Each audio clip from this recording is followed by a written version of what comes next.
प्यारे भक्तों, अपने अपने स्थान पर खड़े हो जाइए, क्योंकि आपको बैठे बैठे काफ़ी समय से और श्याम ने बड़ा आपको काफ़ी समय से बैठा रहे हैं और लगातार आपको छिड़काव मार रहा है पानी का, क्योंकि ये छिड़काव है।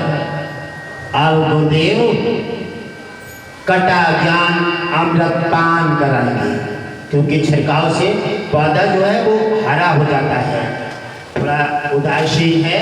और अगर घास है, पौधा है या मानव है, अगर प्यासा है, अगर थोड़ा सा पानी मिल रहा है तो गला सूख रहा है, थोड़ा पानी पीने से उसे राहत मिल जाएगी। और आप गुरुदेव अपनी वाणी द्वारा कटा अमृत पान कराएंगे। कौन कौन अमृत पान करके अपना जीवन को कल्याण करेगा और कौन कौन अपना जीवन वही रखेगा, ये तो तुम्हारे ऊपर निर्भर होता है। क्योंकि पढ़ने जब बच्चा स्कूल कॉलेज में जब जाता है तो मास्टर कोई पक्षपात नहीं करता है, वो बराबर सबको एक ही शिक्षा देता है।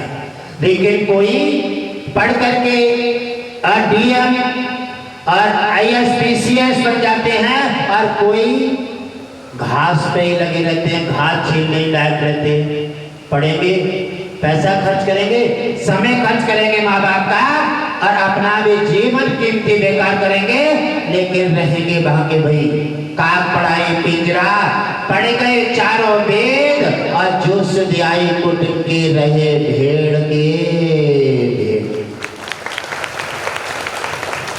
बात यह है कि आज बड़ा गंभीर भरा प्रवचन है, क्योंकि खटखट वासी जी आज क्योंकि आपके अंदर तो कुछ रहा ही नहीं है।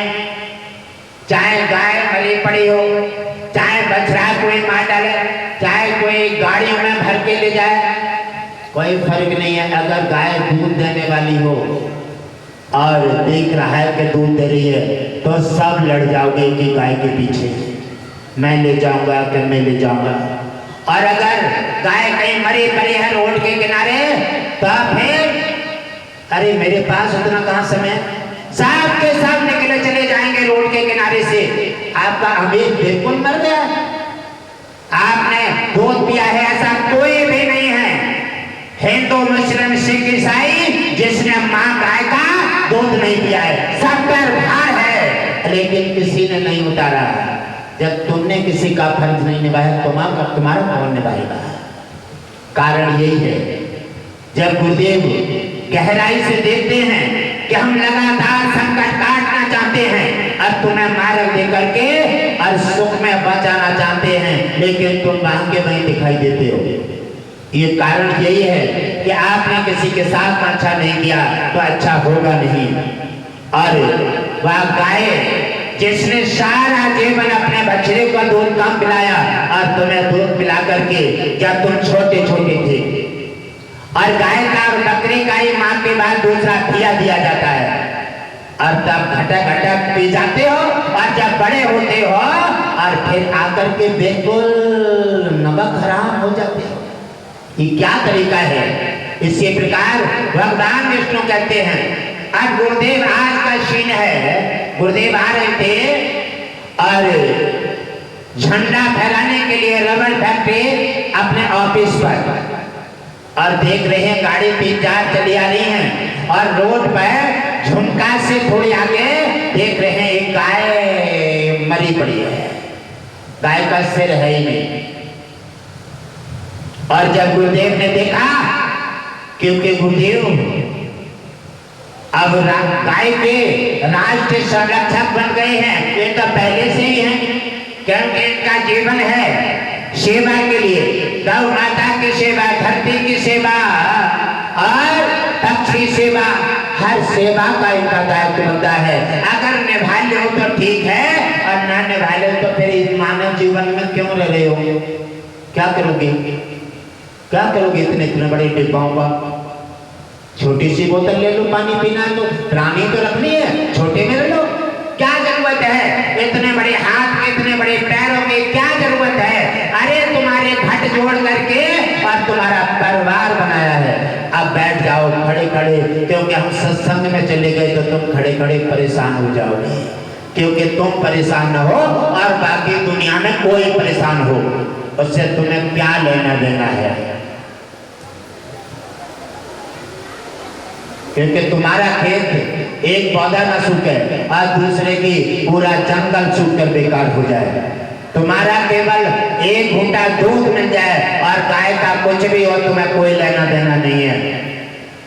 भगवान विष्णु ने कहा और वहां आए और आकर के देखा और गुरुदेव ने निश्चय किया कि झंडा जब फहराएंगे पहले गौ माता का उनका संस्कार करेंगे। सबको इधर घर से बुलाया और सब इकट्ठे हुए, मशीनें आई, कपड़ा मंगाया, गुलाब मंगाया और आज माँ का घटघटवासी जी ने अपने सामने जिसने तुम्हें अपना दूध पिला करके इतना बड़ा किया और घटघटवासी जी की आंखों में कभी आंसू नहीं देखे हैं, लेकिन माँ को जब दफनाया तो घटघटवासी जी की आंखों में आंसू आ गए और कहा माँ आज हम तुम्हारी रक्षा न कर सके और वैसे हमारे जीवन को तो अधिकार है, समस्त मानव जीवन को अधिकार है, जो माँ तुम्हें पाल करके 50 को इतना बड़ा कर देती है और ये गाय के लिए धक्का डंडा मार के घर से बाहर निकाल देते हो और तुम 4-4 रोटी खाते हो घी से चुपा करके और एक गाय के लिए चारा नहीं दे सकते और क्या कहते हो फिर क्या करोगे? खेतों में ब्लेड का तार लगाओगे, ब्लेड का तार। क्या हो गया है तुम्हें? अरे उस माँ के ही ममता से और माँ के बदौलत तुम्हें जीवन मिला है और माँ के बदौलत तुम्हें अन्न मिला है और माँ के बदौलत जीवन पनप रहा है। और भाई माँ के लिए कटने के लिए तुमने खेत पर ब्लेड का तार लगा दिया। कहां तक गिरोगे और कहां तक जाओगे? अगर जाओगे जहां तक गिरोगे और जो पौधा लगाओगे वही इसी का तुम्हें भरना पड़ेगा। करने भरने का मेला है और चिड़िया रैन बसेरा है। चाहे तो सामने भोग लो और चाहे छिपके, चाहे कोर्ट कचहरी के माध्यम से भोगो और चाहे बीमारी के माध्यम से, चाहे शराब के माध्यम से भोगो और चाहे घर में सुरई कलह के माध्यम से। ये सब प्रारब्ध है, ये सब भोग है, ये तुम्हारे करने के फल हैं। अब आप इनको हटाने के लिए, इनको सुधार करने के लिए जगह जगह नौतों के पास जाते हैं। नौते तुम्हारा सुधार नहीं करते और तुम्हारा मुर्गा बकरा की ओर बलि चढ़वाते हैं और तुम्हें बाबुल से उतार करके भेजा काम देते हैं। ये तुम्हारा जीवन बचा कहाँ? और मानव जीवन का क्या करोगे? मानव जीवन है श्रेष्ठ जीवन, ये भारत सोने की चिड़िया है, ये तपोभूमि महापुरुषों का देश है। लेकिन महापुरुष बचे कितने हैं? 90% व्यक्ति मांसाहारी है, 90% व्यक्ति शराबी है और देवता बचे कितने हैं? और जब देवता बचे नहीं, सब देवताओं की जगह, क्योंकि शाकाहारी और मांसाहारी दोनों को अलग अलग बनाया है। शाकाहारी गाय है और मांसाहारी शेर है। शेर के नाम हम देखे हैं, बिल्ली के, कुत्ता के, ये सब मांसाहारी है और तुम्हें भगवान विष्णु ने शाकाहारी बनाकर भेजा है। क्या क्या नहीं किया उन्होंने। जब गुरुदेव ज्यादा परेशान हुए उसी समय वीर हनुमान सामने आ गए। अब एक किसी और को तो नहीं देख रहे हैं। मैंने कहा क्या फायदा है तुम्हारे का? भाग तुमने फिरते हो और भी बढ़ गई। क्या फायदा है तुम्हारा? अरे तुम्हारे होते हुए गाय और ये आश्रम पर और संतान और ब्राह्मण पर प्रहार हो रहा है, आपका क्या फायदा है? अरे आपके गदा के मरे उसकी गाड़ी और वो यहाँ पर गाय की तरह पड़ा हुआ है, कोई फायदा नहीं है।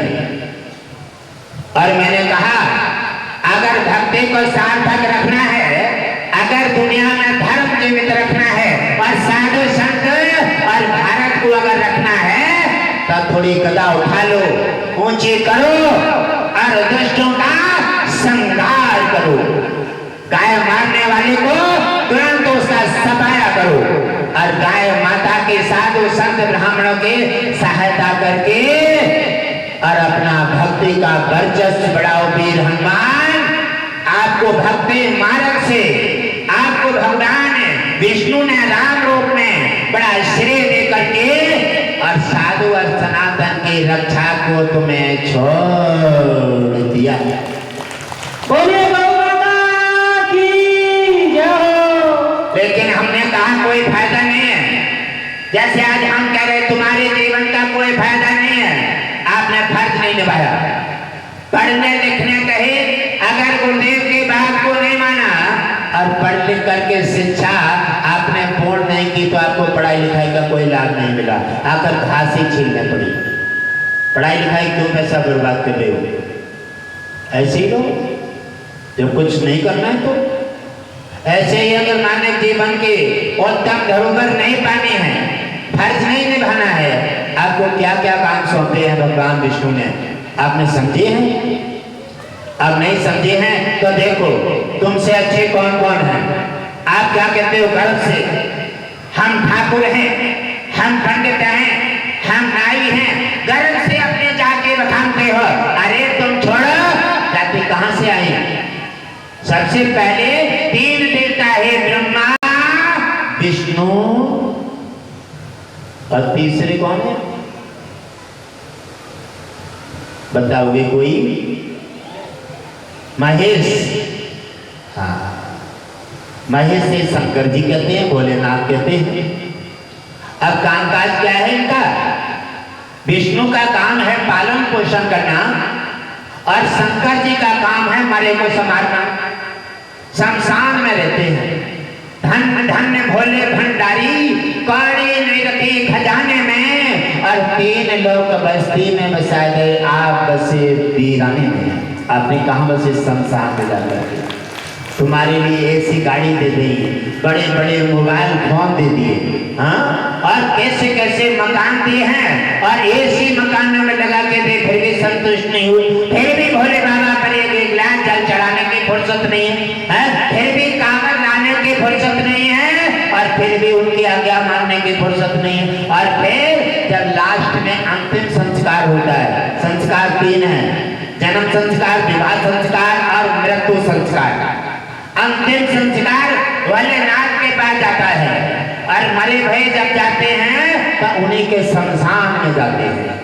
अब तीन ही देवता हैं, विष्णु पालन पोषण करता, और विष्णु पालन पोषण करता, और ब्रह्मा सृष्टि रचने वाले हैं, और शंकर जी संहार को संभालने वाले हैं।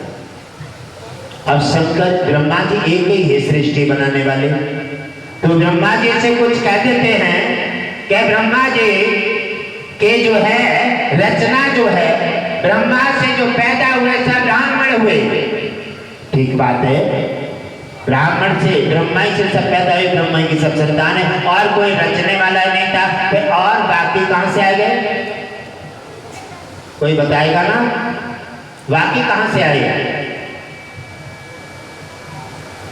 ब्रह्मा से संतान पैदा हुए, ब्राह्मण हो गए, और बाकी कहां से आए? बाकी अन्य कास्टें हैं, ये कहां से आए? जब ब्रह्मा के अलावा सृष्टि रचने वाला दूसरा था ही नहीं, तो फिर ब्रह्मा के अलावा और अन्य कास्ट हैं, तो ये कहां से आई? बात यही तो है, जानेंगे नहीं। 4 बार वेद अगर थोड़ा सा कोना देख लिया और कोना देख करके विद्वान बन गए, और विद्वान बन करके फिर ब्राह्मणों को अपना मान्य बताने लगे। अरे तो सोच रहे हो कि ब्राह्मण ही था पहले दुनिया में, और कोई था ही नहीं, और ब्राह्मण ही ब्रह्मा से पैदा हुए, और ब्राह्मण ही संतान सब थे, और ब्राह्मण से ही सब जो जैसा काम करने लगा, बाल काटने लगा, नहीं होगा, अलग अलग जैसा काम काज जिसको मिल गया और वैसी जाति बन गई। जाति कोई ऊपर से नहीं आई है। और फिर उसके बाद बताया 4 वर्ण बताए हैं, ब्राह्मण, क्षत्रिय, वैश्य और शूद्र। इसके अलावा और कहां से आ गई? इसीलिए हमारे समाज में, हमारे देश में नाना प्रकार का विघटन हो रहा है। इससे समाज का सुधार नहीं। गाय की सेवा भूल गए, जो सेवा का दायित्व है, गाय की सेवा भूल गए। देश की सेवा का दायित्व है, वो सेवा भूल गए। माता पिता से जन्म लिया, जमीन जायदाद की, मकान लिया, हाँ? और उनसे कह दिया तुम निकल जाओ, अब तुमसे हमारी ना पटेगी, ये भूल गए।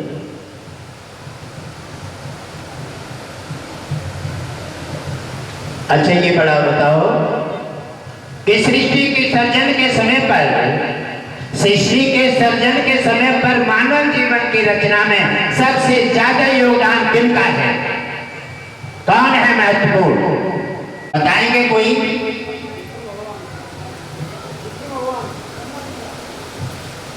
अच्छा, विष्णु भगवान का। और कोई बताएंगे? बड़ी सुंदर बात है, विष्णु का। और कोई बताएंगे? खड़े होकर बताओ,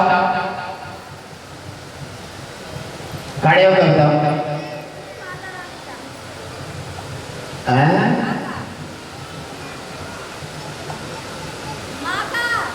माता, ठीक है, तुम भी बैठ जाओ, तुम भी बैठ जाओ। और कोई बताएंगे?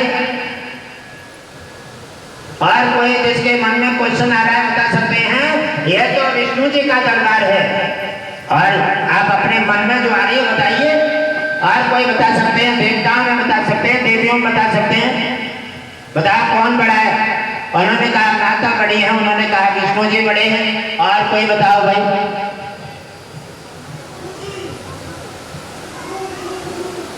शाबाश, जोरदार ताली बजा दो इनके लिए। देखो तालियों में आनंद लिया, ताली आपने मन से नहीं बजाई, और जो काम मन से नहीं करोगे वो ठीक नहीं। हाथ ऊपर उठाओ और ताली बजाओ मन से। बोलिए बोले भगवान की जय। हाथ ऊंचे करो, ऊंचे करके, हाथ ऊंचे करके ताली जोर से बजा दो भक्त के लिए। अब ताली बजाते हो बेमन बजाती हो। जो सर होश नहीं रखा तो वहां से भी वापस लौटोगे, कुछ नहीं मिलेगा। जो होश की दोनों जगह जरूरत है। और भक्त ने सही बताया, क्यों? भगवान तो दुनिया बनाने वाला है विष्णु, और उसने बनाकर भेज दिया, तुम्हारी देखरेख कौन करेगा? और उन्होंने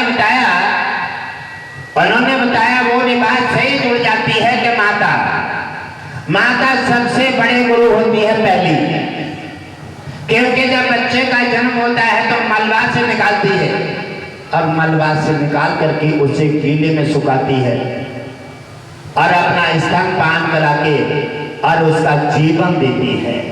उसे बड़े प्यार से, प्रेम से हाथ घुमाएगी और उसे अपने को सूखे में सुलाएगी, अपना गीले में सोएगी।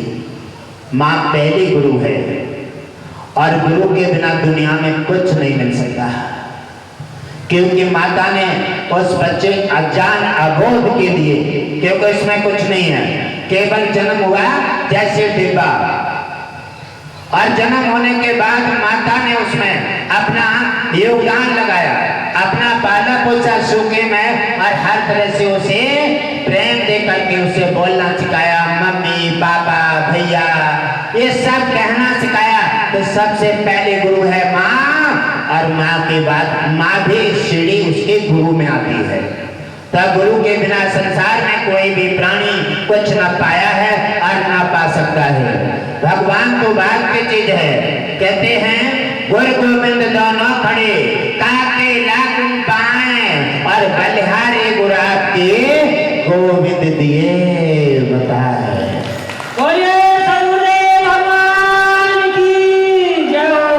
अगर आपने गुरु के बारे में नहीं समझा तो समझ लीजिए अंधेरे में हो, और कहीं चले जाओ कुछ मिलेगा नहीं। गुरु चैतन्य स्वरूप परमात्मा है, गुरु मिल जाए। अब गुरुओं में शुरू जुड़ जाते हैं, वो तो तुम्हारी अज्ञानता है, तुमने चुनाव कैसा कर लिया है।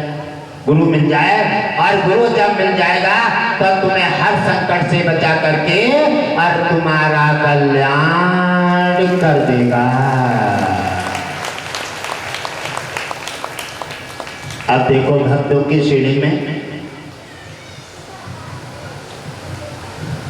प्रहलाद आते हैं। प्रहलाद को जानते हैं?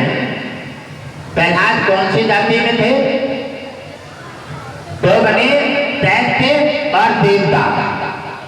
आज हैं राक्षस और देवता। पहले भी देवता और राक्षस थे, तो राक्षसों में आते हैं प्रहलाद। शेषबाहु अर्जुन जाकर के राक्षसों में आते हैं।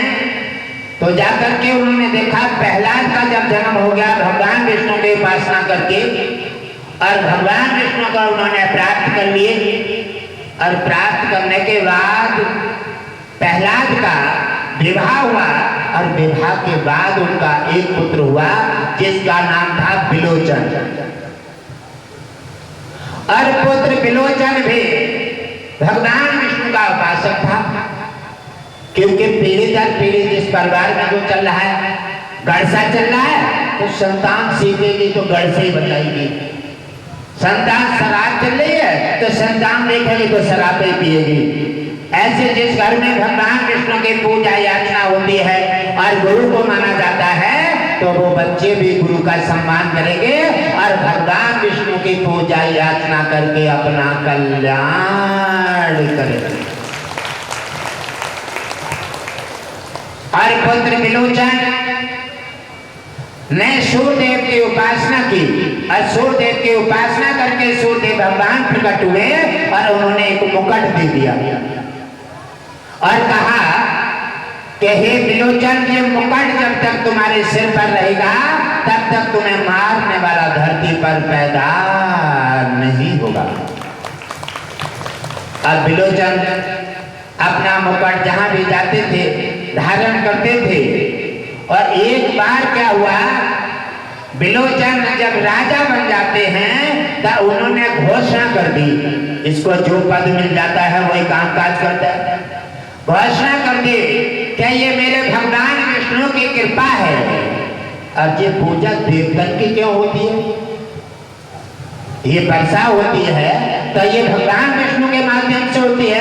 प्रकृति बरसात करती है, बरसात किसी मानव के लिए इंद्र नहीं करता है। आप लोग सोच लेते हैं कि इंद्र बरसात कर रहा है मानव के लिए, तुम्हारी खेती सूख रही है। ना ना ना ना, भ्रम है ये। इंद्र कभी भी तुम्हारा भला नहीं चाहता है, और इंद्र कभी भी तुम्हारी खेती सूखने के लिए बरसात नहीं करता है। बरसात होती है, प्रकृति बरसात करती है अपनी सृष्टि को रखने के लिए, अपनी वनस्पति है और अपने संसार के लिए हरा भरा पानी की पूर्ति करने के लिए बरसात होती है। इसलिए तीन देवता हैं, अग्नि, जल और वायु। तीन देवता सबके काम आते हैं, हिंदू हो, मुस्लिम हो, सिख हो और ईसाई हो, सबके काम आते हैं। तीन देवता अग्नि, जल और वायु, इससे तुम्हारा संसार चलता है। लेकिन उसको उठ करके भी प्रणाम कोई नहीं करता, न सूर्यदेव को कोई जल चढ़ाता है, न अग्नि को और न वायु देवता को कोई प्रणाम नहीं करता। जिसके सहारे तुम्हारी नैया चल रही है और उसको अभी प्रणाम नहीं किए। इसीलिए संसार में संकट के बादल कलाई पकड़ गए हैं। इसलिए घर घर में समस्या, घर घर में लड़ाई झगड़ा, घर घर में बीमारी। घर में नहीं, इस घर में। ये भी तो घर है ना, ये भी सब घट घट से बना है। घर के वेद वैसे कहते हैं अंग, और वेद में कहते हैं घट। वेद में कहते हैं घट। नाक घट है, कान घट है, इनको अलग अलग कर दो ना। जैसे घर के शर्ट पहले बैठे, कपड़े पहले बैठे हैं ना, तो एक एक धागा से तो बनाएंगे, एक एक धागा से ये सब बनाए। ऐसे अलग अलग अंग जुड़े हैं शरीर में। नाक अलग से जुड़ी है, कान अलग से जुड़े हैं, और जेब अलग से जुड़ी है, हाथ अलग से जुड़ा है, पैर अलग से। जो क्या हो गया, हर अंगों को कहते हैं घट नाक घटे, कान घटे, हाथ घटे, पैर घटे, ये सब घट से इकट्ठे होकर के जोड़ करके क्या बना दिया? शरीर, शरीर बना दिया। तो ये क्या है? और ये सबसे बड़े का नाम क्या है? ओम विष्णु हरि घट घट बासी। सबसे पहला क्या आता है? सबसे पहला आता है ओम। ओम सृष्टि निर्माण करता है, ओम पर सृष्टि सजी हुई है। क्योंकि कोई मंत्र ले, कोई भी किसी प्रकार कहीं कहोगे सबसे पहले ओम आएगा, और ओम से हटा करके कोई मंत्र का उच्चारण किया जाएगा, वह मंत्र का कोई वैल्यू नहीं, वो मंत्र फर्जी हो जाएगा, वो मंत्र फर्जी है। ओम लगा करके मंत्र का उच्चारण करोगे वह मंत्र बलशाली हो जाएगा, क्योंकि ओम सृष्टि निर्माण करता है। तो सृष्टि ओम पर ही निर्माण है। और जो भी आप कमाते हैं, मकान बनाते हैं, रहते हैं, ये सब काय पे सजे हैं आप? ओम पर। ओम सृष्टि निर्माण करता है। दूसरा आता है विष्णु। विष्णु जो है तुम्हारा पालन पोषण करता है। जो आपका भोजन, कपड़ा जो भी मिलता है सब विष्णु से मिलते हैं। चाहे कोई भी हो, कोई भी बिरादरी है जहाँ बिरादरी बात नहीं है, भगवान विष्णु सुबह प्राप्ति ही जैसा जैसा जिसका भाग्य है और वैसे कपड़ा और पैसा बांट देते हैं। विष्णु जी पालन पोषण करता है, शंकर जी है संहार करता, और ब्रह्मा है सृष्टि रचने वाले। तीनों ने सृष्टि की रचना की है। अब विष्णु जी ने पालन पोषण कर दिया। अब दूसरा शब्द आता है हरि। ओम सृष्टि निर्माण करता, विष्णु पालन पोषण करता, और फिर आता है हरि। हरि क्या है? हरि है आपके प्राण। हरि इन्हीं से कहते हैं, हरि है प्राणी है, रूह है, बोलता पुरुष है, ये सब इन्हीं से कहा जाता है। हरि किसी से निकल गया, कुछ बचेगा? हरी पौधे से निकल जाए, पौधा सूख जाता है। घास से निकल जाए, घास सूख जाती है। अगर जीव से निकल जाए, जीव मर जाता है। मानव से निकल जाए, बचेगा कुछ? जब नहीं बचेगा, आप जानते हैं कि हरि के बिना संसार में शरीर के शून्य हैं, तब इस शरीर हरि के बिना चल नहीं सकता।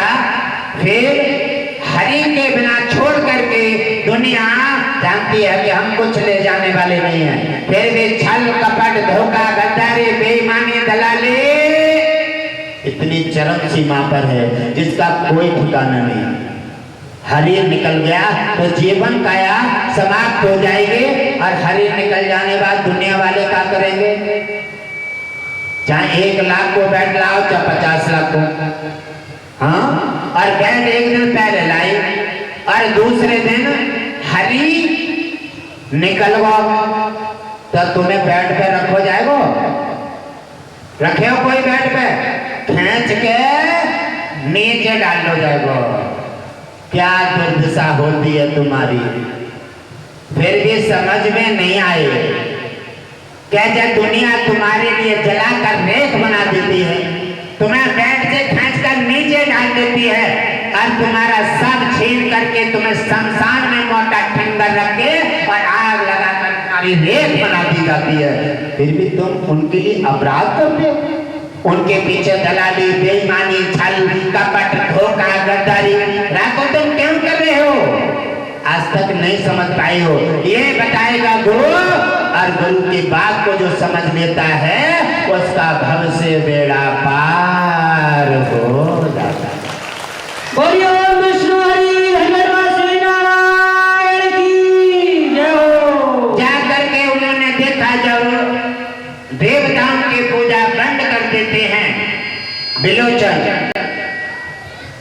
और जब देवताओं की पूजा जब बंद हो गई तो देवताओं को करना लगने लगा, क्योंकि आपको कुछ मिल रहा है कोई रोक देगा तो वहां से सबसे बड़ी करनी दुश्मनाई हो जाएगी ना। अब उन्होंने जब पूजा बंद की बिलोचन ने, तो इंद्र से नफरत हो गई।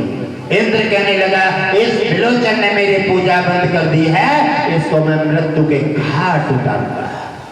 इंद्र सबसे बड़ा छलिया है, जिस स्वर्ग के लिए धरतीवासी याचना करते हैं, पूजा पाठ करते हैं, दान और सेवा करते हैं, काय के लिए? स्वर्ग जाने के लिए। और राजा इंद्र स्वर्ग का इतना गिरा हुआ राजा है, आप सुन लीजिए वो क्या करेगा। राजा इंद्र ने देखा कि विलोचन अपने पत्नी के साथ कहीं भ्रमण में जा रहा है, और वही इंद्र ने अग्निदेव को लेकर के और माया का प्रयोग करके वहीं एक आश्रम बना दिया। आश्रम बना करके जब तैयार किया और वहीं पर ठंडा जल और वृक्ष लगे हुए हैं, और उधर सूर्यदेव को, अग्निदेव को आदेश दे दिया थोड़ा ताप बढ़ा दो, ये गर्मी से व्याकुल होगा तो पानी पीने आश्रम में जरूर आएगा, और पानी पीने आएगा तो पानी में उन्होंने नशीला पदार्थ मिला दिया। इसलिए बिना जाने पहचाने किसी का पानी मत पियो, किसी के बिना जाने पहचाने किसी के वस्तु मत रखो, किसी के बिना जाने पहचाने किसी की मदद मत करो। क्यों? क्या वो तुम्हें चक्कर में फांस देगा, तुम्हें नशा दे करके, और सब तुम्हारा छीन के तुम्हें बर्बाद कर देगा। जाकर के जब उन्होंने देखा, और जब विलोचन को प्यास लग रही है, ताप पड़ गया है, कहने लगे न जाने सूरज इतने धरती पर आ गए हैं, और उन्होंने देखा कि आश्रम है पास में और प्यास लग रही है। आकर अंदर आश्रम में गए, कहने लगे भैया कोई है, और इंद्र ने एक संत का भेष धारण कर दिया।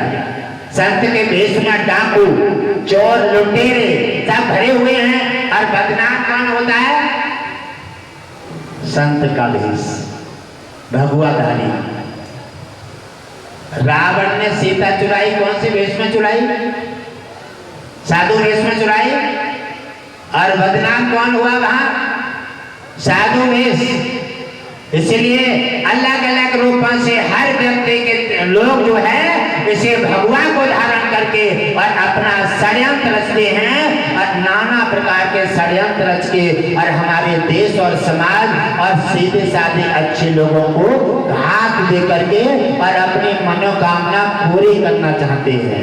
भगवान विष्णु कहते हैं गुरुदेव चिंता मत कीजिए, जो भी धरतीवासी की नजर से जो बच जाएगा, और दुष्टाचारी को मेरा सुदर्शन चक्र काट करके उनका खात्मा करके और भक्तों का कल्याण करेगा। बोलो भद्रचल भगवान की जय। अंदर आश्रम में घुसे और कहने लगे बाबा, हाँ बच्चा प्यास लग रही है, आओ बैठो ठंडा जल पियो। और वो ठंडा जल रखा था घड़ा में, उसी में नशीला पदार्थ था, और जैसे पिया विलोचन ने और पीते ही नशा हो गया, और नशा होते ही उन्होंने और मुकुट उनका उतार लिया, और मुकुट उतारते ही अब विलोचन शक्ति नहीं रही, क्योंकि मुकुट इंद्र ने अपने बस में कर लिया। जब विलोचन होश में आता है, तुमने कहा अरे इंद्र तुमने मेरे साथ छल क्यों किया है, और मेरा मुकुट कहाँ है?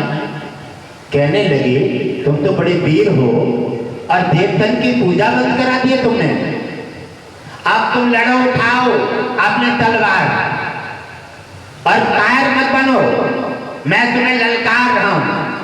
और इंद्र ने ललकार करके सब इंद्र ने इकट्ठे होकर के अकेले विलोचन को दाब लिया, और विलोचन को मार करके समाप्त कर दिया। जब विलोचन को मार कर समाप्त किया, और उन्होंने कहा दैत्य गुरु शुक्राचार्य, दैत्य गुरु शुक्राचार्य दैत्यों के गुरु हैं, अगर विलोचन उनके पास पहुंच गया तो वो जीवित कर देंगे, क्योंकि दैत्य गुरु शुक्राचार्य ने केवल राक्षसों का ही भला किया है, धरतीवासी और ब्राह्मण का कहीं भला नहीं किया, और तो धरतीवासी और ब्राह्मण और देवताओं का विरोधी है। और जाकर के उन्होंने तुरंत अग्निदेव को आदेश दिया, तो अग्निदेव ने विलोचन के जला करके राख बना दिया, शरीर ही नहीं छोड़ा, और शरीर जला करके राख बना देते हैं, क्योंकि ना अब शुक्राचार्य को शरीर ही नहीं मिलेगा, जीवित कहां से कर देगा, जलाकर राख बना देते हैं। और उधर पता लगता है बलि को, क्योंकि विलोचन पुत्र है बलि, और बलि को पता लगता है तो पिता की मृत्यु सुनकर के उसका खून खौल जाता है। और समझ में नहीं आता, गाय की कहीं मरे हुए देख करके, मृत्यु देख करके काऊ का खून नहीं खोलता है, क्योंकि खून जो है बिल्कुल ठंडा हो गया है, खून में जोश नहीं रहा। उस खून में जोश होता है जो ईमानदारी के पैसे से अपना शरीर का पालन पोषण किया जाता है, और खून का जोश खत्म हो गया।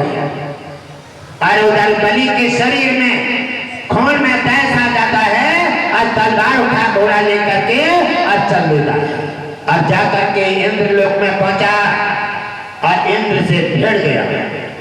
इंद्र ने सबने इकट्ठे होकर के बलि को भी मार दिया, बलि को भी मार करके अग्निदेव से कहा इसका भी शरीर जला दो, और शुक्राचार्य से जीवित कर देंगे, क्योंकि बलि लक्ष्मी का बहुत बड़ा भक्त था, भगवान विष्णु का उपासक था। और जैसे ही जलाने का कार्य करते हैं, वैसे ही भगवान विष्णु स्वर्ग में दाखिल हो जाते हैं। भगवान विष्णु ने कहा, वाह इंद्र,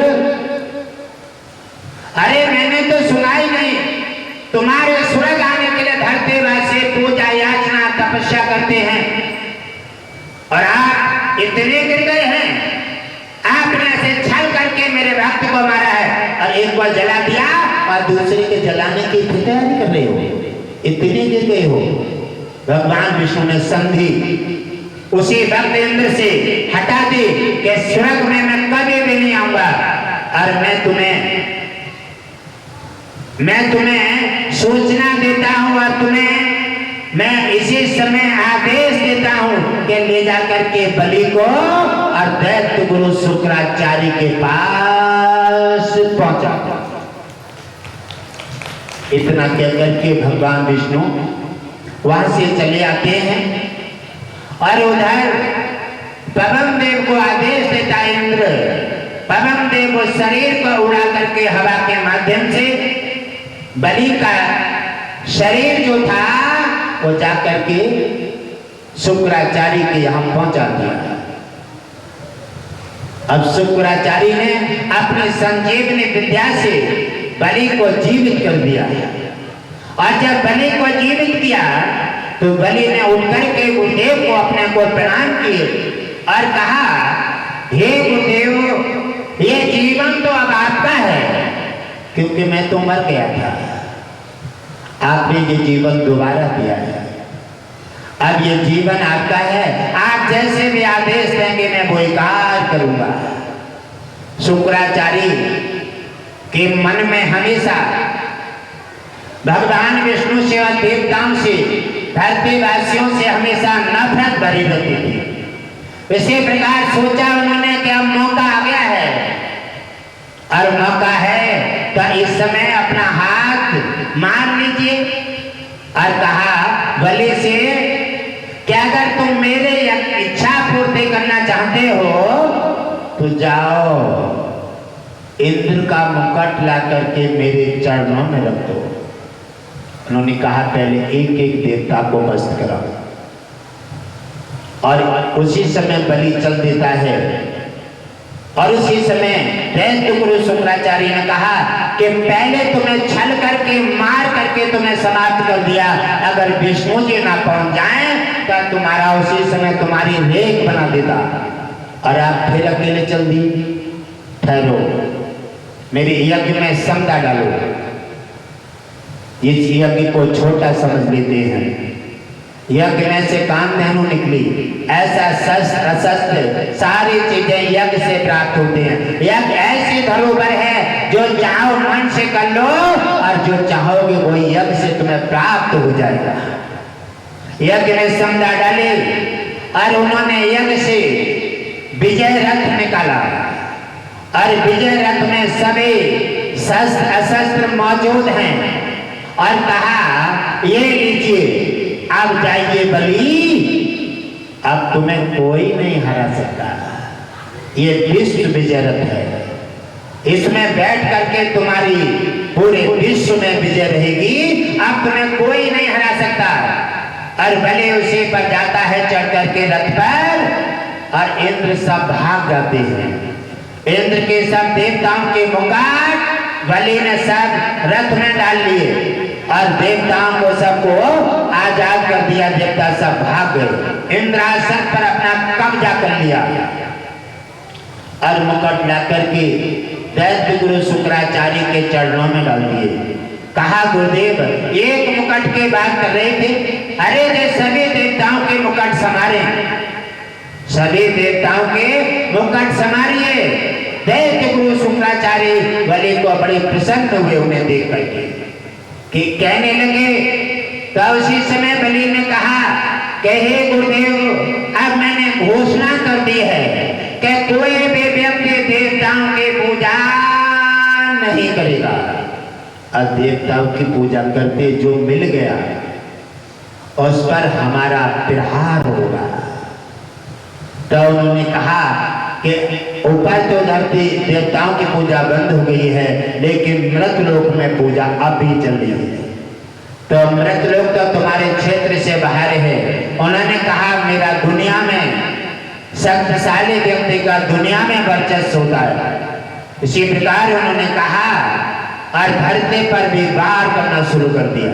धरती पर साधु संत ब्राह्मणों को मारा, यज्ञ तप दान सेवा आश्रम उजारी, गाय मारी।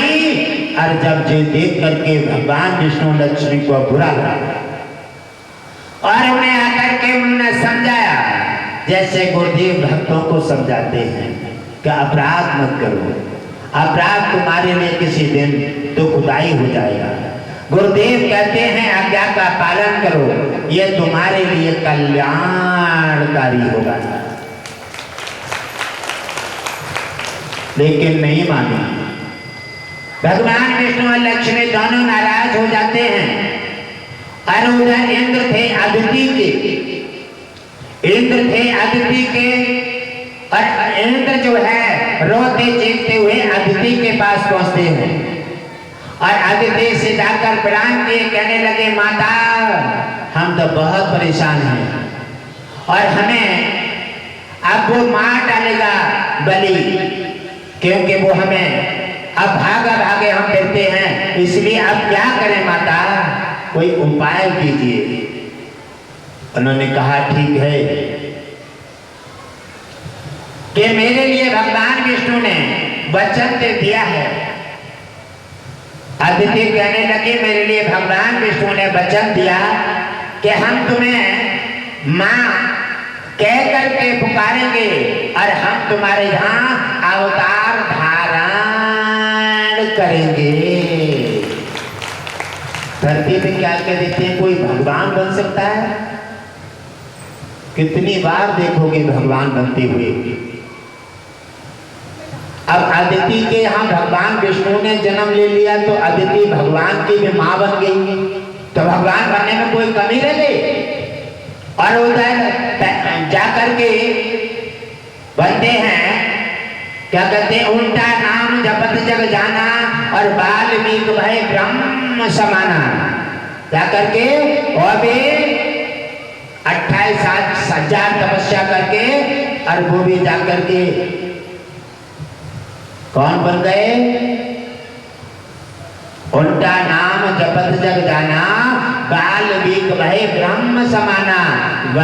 और वो वाल्मीकि बने जाकर के, और वाल्मीकि कुटिया में सीता रही और वहीं कुछ लवकुश रहे, वहीं कुछ लव का जन्म हुआ और वहीं उनकी कुटिया पर राम को सेना को जब अभिमान हुआ तो उन्हें कुछ लवकुश ने सबको बांध के डाल दिया, सबको मूर्छित कर दिया, सबका मान गिराया।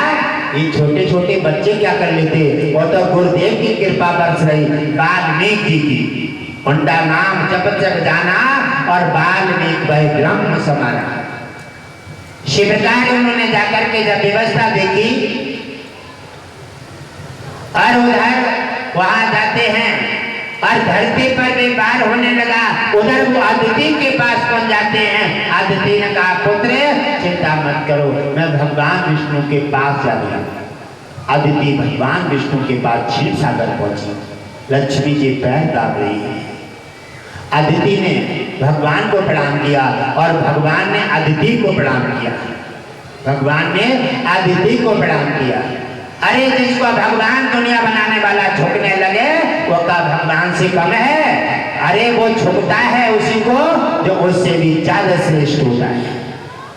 और जाकर के जब उन्होंने देखा तो अदिति को प्रणाम किया। अदिति ने कहा हे भगवान विष्णु, हम तुम्हें एक याद दिलाने आए हैं। कि क्या याद दिलाने हैं? कहने लगे आपने किसी समय कह दिया था कि हम तुम्हारे यहाँ पुत्र रूप में अवतार लेंगे, हम तुम्हें माँ कह करके पुकारेंगे। और हे भगवान विष्णु, वह समय आ गया है, उस समय आ गया है और मेरे पुत्र पर बड़ा संकट है। एक पथ दो काज होंगे, एक तो आपका फर्ज पूरा हो जाएगा और मेरे पुत्र का संकट हट जाएगा और इसी से मेरा कल्याण हो जाएगा। बोलिए भक्तवत्सल भगवान की जय हो। उन्होंने जाकर के कहा ठीक है माता, हम तुम्हारी भावनाओं का आदर करते हैं और आप ने जो कहा है हम प्रतिबद्ध हैं और जल्दी हम आपकी इच्छा की पूर्ति करते हैं। भगवान विष्णु ने अदिति के लिए प्रणाम किया और अदिति अपने आश्रम को वापस लौट गई। उधर भगवान विष्णु ने योजना बनाई और योजना बना करके अदिति के जहाँ भगवान विष्णु 52 रूप में आकर के अवतार ले लेते हैं। बोलिए वामन भगवान की जय हो। और भगवान विष्णु ने 52 रूप धारण किया। अदिति के यहाँ केवल 52 अंगुर के थे और ब्राह्मण परिवार में जाकर के भगवान ने 52 रूप धारण किया। और जब अदिति को वो पुत्र का सुख देख करके बड़ी प्रसन्नचित हो गई और उधर इंद्र का संकट दूर हो गया, क्योंकि अब ये भैया भैया हो गए भगवान विष्णु और भगवान। अब वो इंद्र दोनों भैया भैया हो गए, क्योंकि अदिति के दोनों पुत्र हैं। मकान बनाने में काय में लग गए, मटर पनीर खाने में काय में लग गए, बुराई करने में, छल कपट धोखा में। लेकिन क्या है, वादा क्या किया था, काय के लिए आए? जन्म जन्म के भागों से, जन्म जन्म के भागों से पर्दे